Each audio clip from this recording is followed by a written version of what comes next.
Hello, guys. It's me, Butterfly Spirit 314.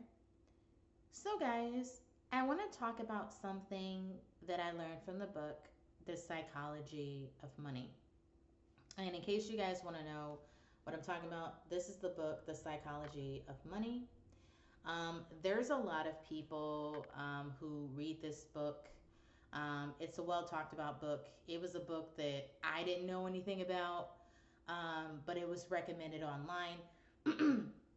And I got it, and I'm almost finished reading it. I'm on the last chapter. So,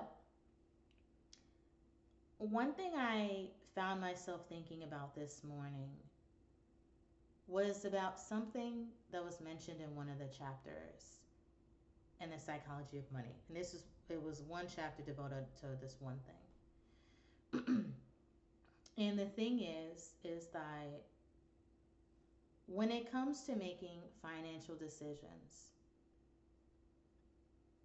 it's important that we be careful about the financial advice we're following. And the reason is that the people who we get advice from, the goal of what it is that they're trying to do may not match the goal of what we are trying to do financially. And the thing is that I'll give you an example. So when I was looking for a car, during that time I was saving up money. And I got some advice from my sister when I was looking for a car that I should get a brand new car. And it made sense to me about why she would say that, because if I get a brand new car is not going to have any issues or problems. And I had the reason I was looking for another car anyway was because the car that I had, um, the engine got replaced in it, and that repair failed. And because it failed, I found myself needing another form of transportation. It wasn't, gonna make sense long term for me to be taking the bus and for me to be taking the train to and from work and stuff. It wasn't gonna make sense long term. And so I knew I wanted a car. And so that's what I was setting about doing. So in terms of getting, being careful about where financial advice comes from, here's the thing. When I was looking for a car, my sister told me, okay, go get you a brand new car. Getting a brand new car to me seemed like, oh, okay, well, it sounds great. It sounds like it wouldn't be a lot of problems.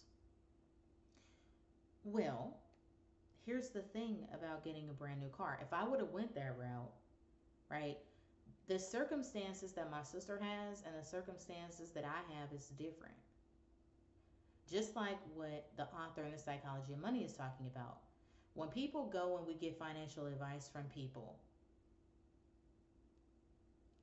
their goal of what they're trying to do and our goal is different, and their circumstances are different. Okay?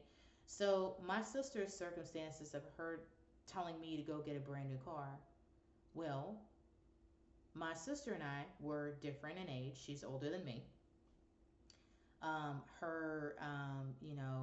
Her resources of finance are different than me. Okay, the time frame of how long she's been on her job is different than mine. Her credit, she has, long-standing good credit. Okay, versus me, I didn't have good credit, right? And for her, she's bought many cars. So she has the experience. She knows what to do and different things like that. She has that. But her circumstance and my circumstance is not the same. Okay? And while on the surface it looks good for me to get a brand new car, right? If she goes to get a car, right? When she goes and gets it, she told me about her experiences of getting cars.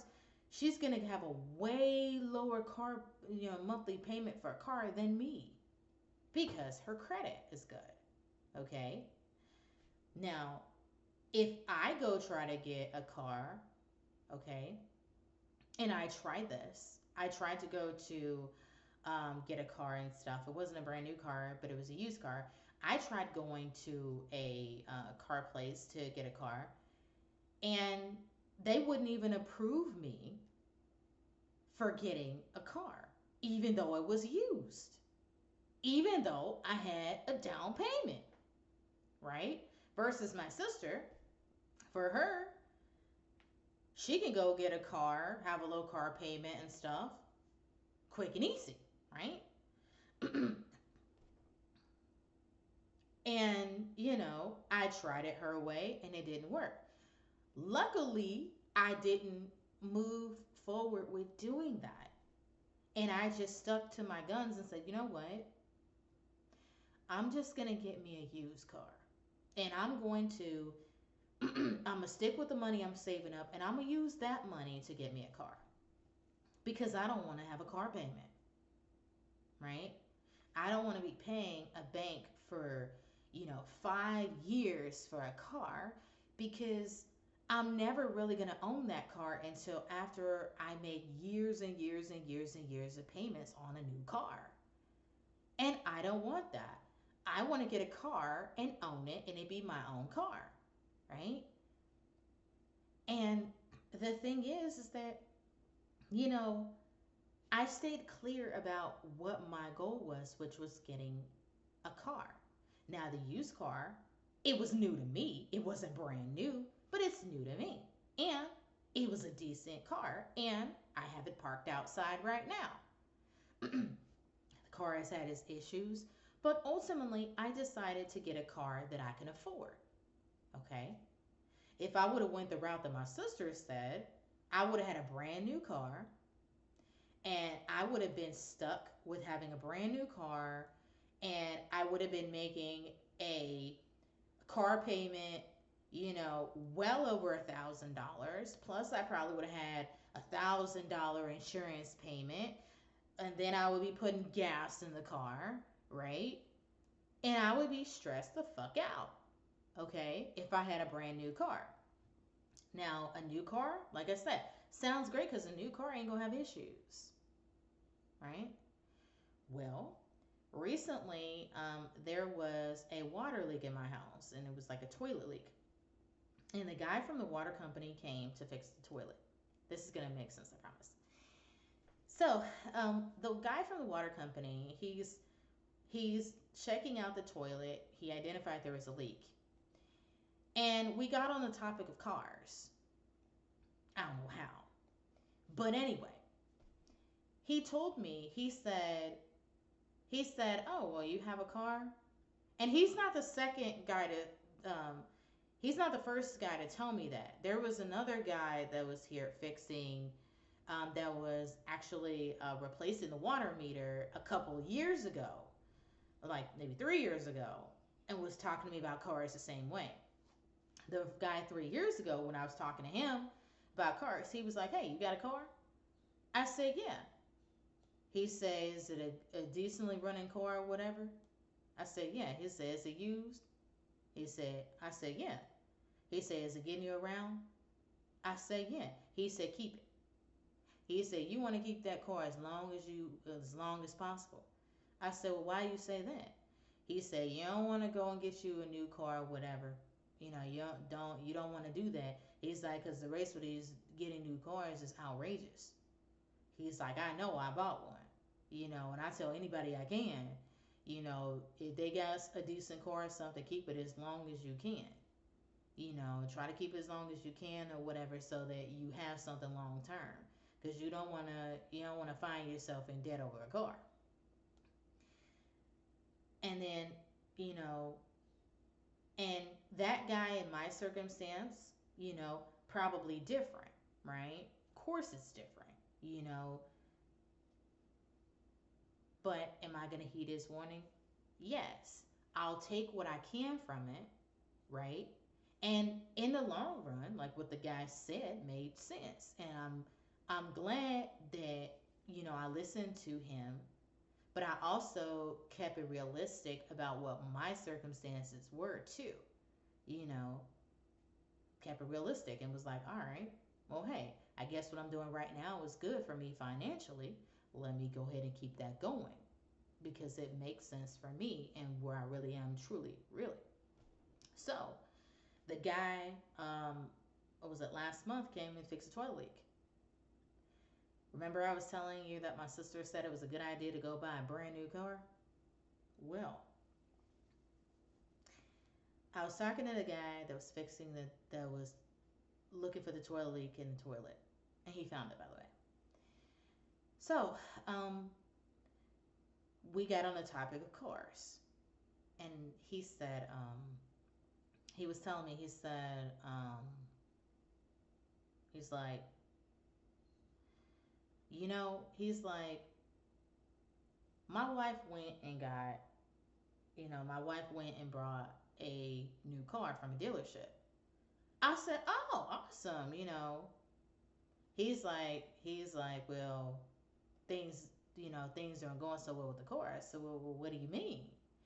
He said, well, he said, well, we bought the car a couple weeks ago, and that car, within 2 weeks of us having that car, we had to take it to the shop.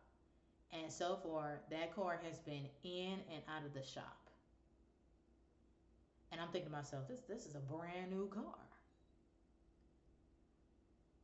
And he's like, but just because you get a brand new car, don't mean it's gonna work and all that stuff, right?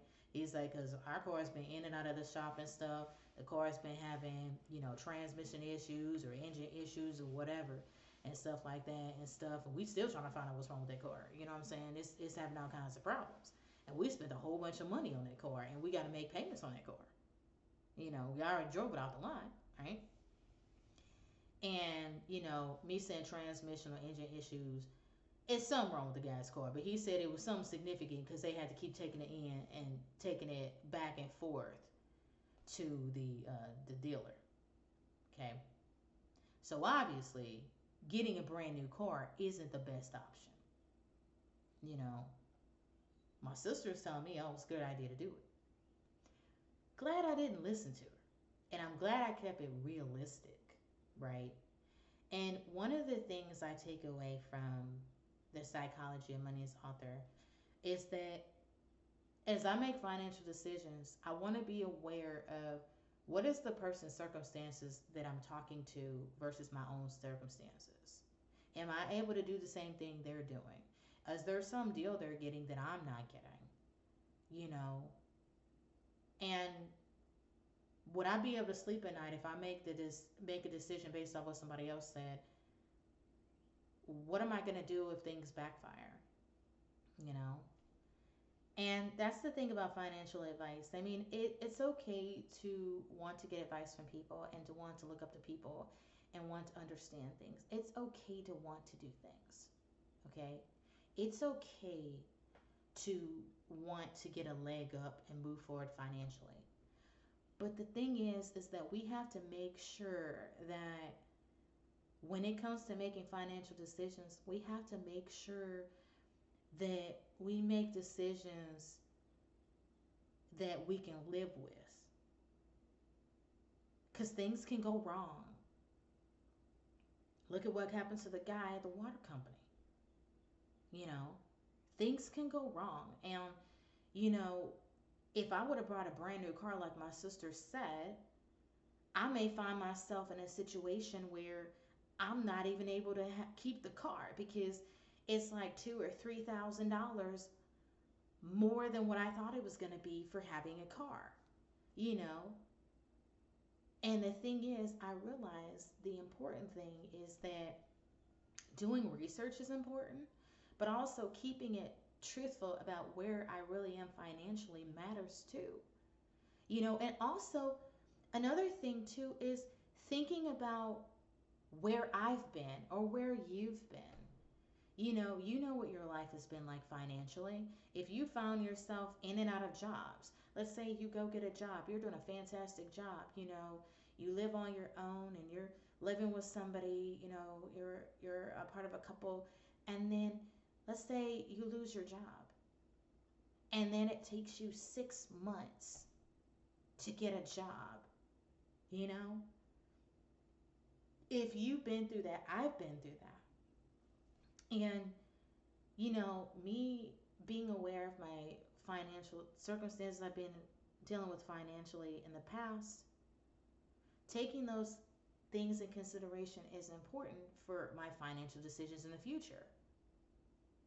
Because when you don't got no money, that's when you start really thinking about things and really being aware of stuff, you know?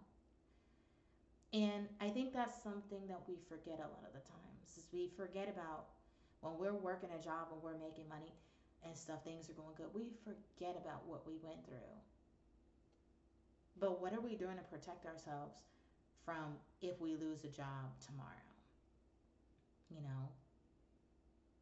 And if we lose a job, the people who told us to go get a brand new car or told us to, you know, oh, what are you doing renting an apartment? You need to go ahead and you need to go buy a house or whatever and stuff. The people telling us to make these decisions, are they going to be there to bail us out? Are they going to be there to help us when we don't have the money? Well, they may not be there to help us. The reason why is because they have their own financial situation they're going through. And so they may choose to put themselves first, and then they might tell us, oh, well, hey, you got yourself into this mess. You got to get yourself out of it. You grown, right? And this is why we have to be careful about who we get financial advice from. Because when things are good and stuff like that, and people are telling us to do stuff, we may not think about the future impact or the fact that things are going to go wrong, because things are going to go wrong. Even if something's new, it's going to go wrong. And the thing is about us staying realistic about all the factors involved. Where are we now? Where do we want to be financially? Right? Where is the person who's telling us to make a decision? What's their life like? How do they spend their money? Right? What benefits do they have that we ain't got? It's important for us to be aware of what's going on and what is this person's motivation versus what is our motivation? Because we need to know that. We need to. Because if we make a decision based off of somebody else's advice, when shit hits the fan and we run the risk of losing our apartment, or we run the risk of no longer having a functioning vehicle, where they at? You know what I'm saying? Where the people at who's telling us to do this or do that? They may say, oh man, I'm sorry that happened, but hey, you're probably gonna have to do this and do that, and they're probably giving us advice, but that's not gonna help us in that moment. You know what I'm saying? Because they may be choosing to take care of themselves, but then they may just tell us, well, you should have did this or you should have did that. But they weren't telling us at the time when it came to us making that initial decision. Something to think about. Thank you guys for watching. Bye.